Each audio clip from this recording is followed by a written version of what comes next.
This is all my experience and my opinion. None of this is medical advice.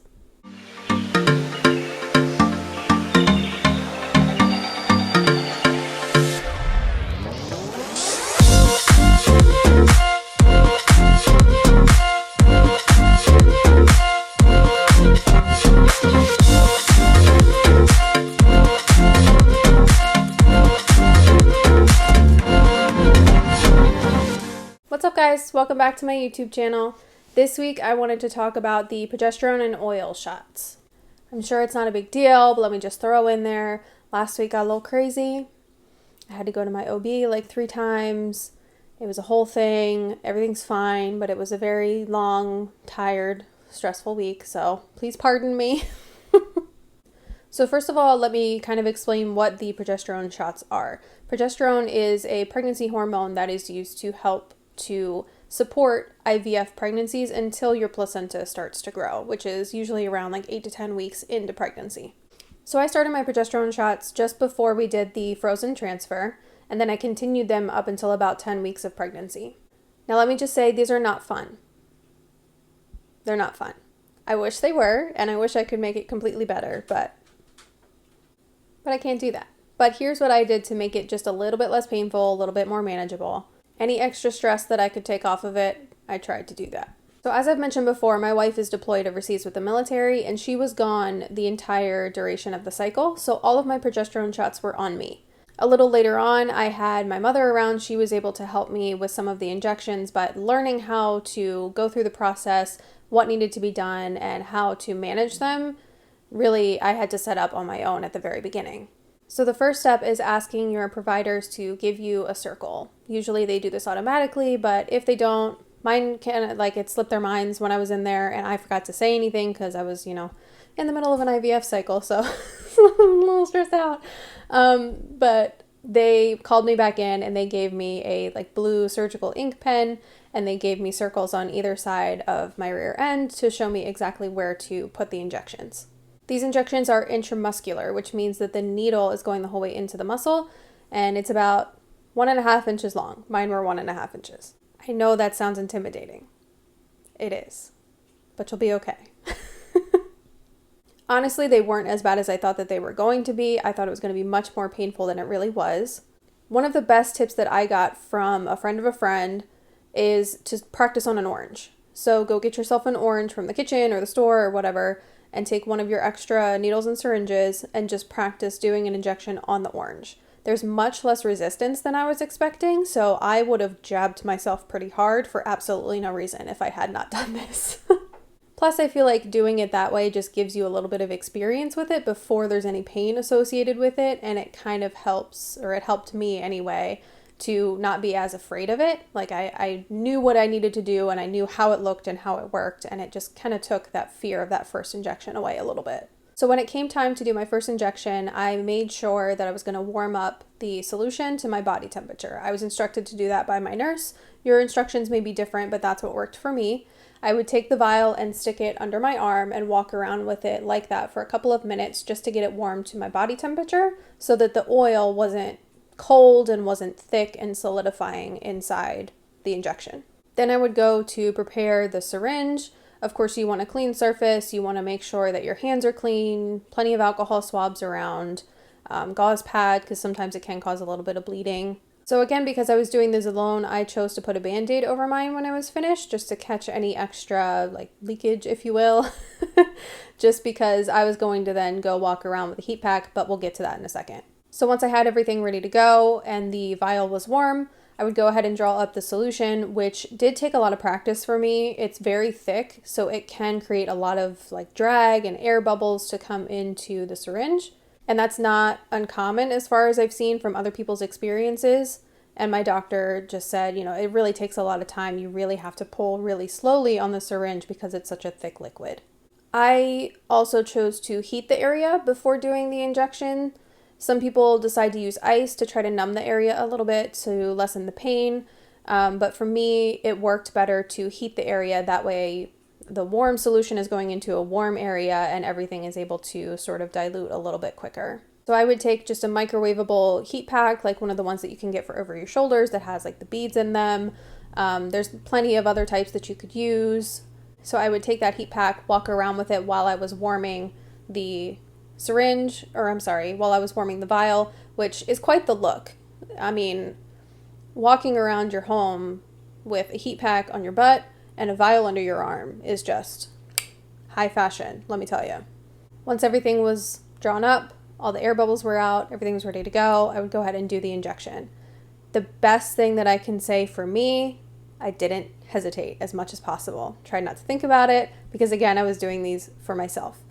If you have a partner that's with you and available to do it, or a parent or anybody, a friend that, is capable of doing it and is willing, I suggest you have someone else do it for you.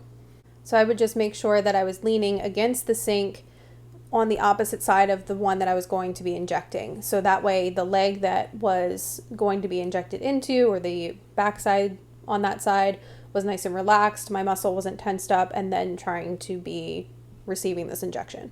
It does take a little while for the solution to come out of the syringe. When you're depressing the syringe, it is, again, a very thick liquid, so it takes some time to come out of the needle. So it's in there for a minute.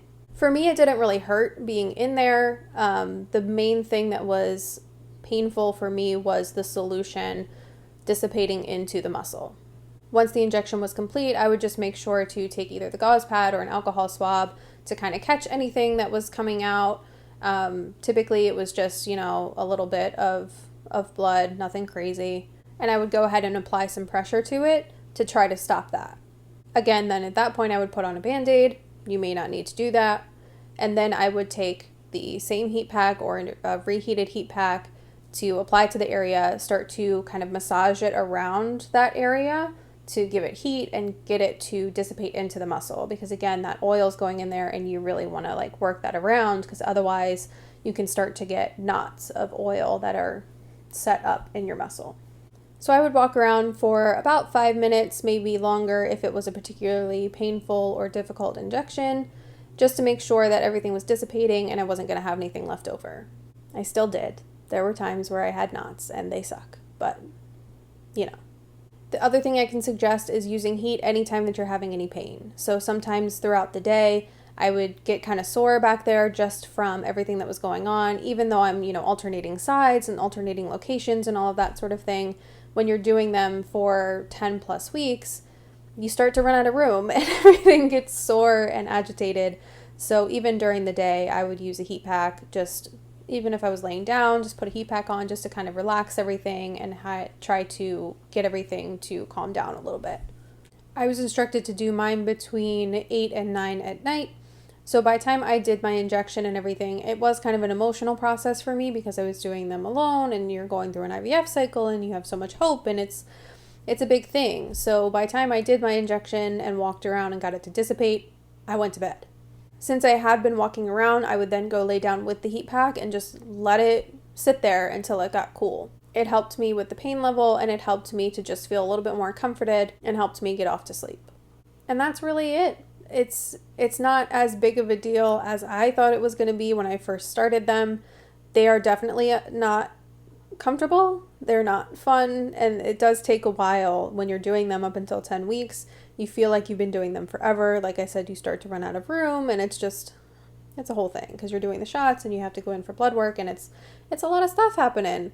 But at the end of the day, it keeps everything supported. It keeps everybody healthy. And if you can do these extra few things just to make it a little bit easier on yourself, you'll be okay. I always just tried to remind myself that I was doing that to try to get to the goal of a baby.